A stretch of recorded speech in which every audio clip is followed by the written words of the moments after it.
Let's make crock-pot chicken pesto pasta for my family of 4. Add 1.5 pounds of chicken breast to your crock pot. Sprinkle with some ranch seasoning, and then I'll be adding some pesto sauce. Go ahead and add the whole jar on top. And then I added a little bit of water just to get the rest out of the bottom of it. Go ahead and shake it and add that. Place your lid on your crock pot and cook on low for about 6 to 8 hours. My chicken is about done cooking, so I'm gonna get some water going for my pasta. I will be making this banza pasta, and the reason I'm doing this is because it has a lot more fiber in it than just like your normal pasta.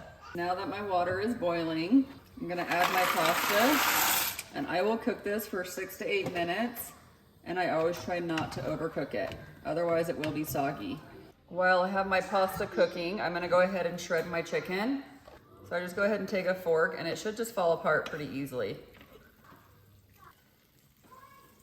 Then I'll go ahead and place my lid back on until my pasta is done cooking.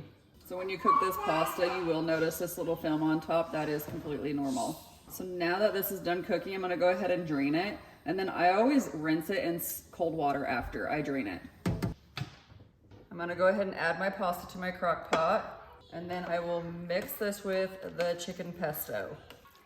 You can also top with some mozzarella cheese. It would be really good. And there we go, it is all done. I'll go ahead and put the full recipe in the description below, but follow me for more recipes.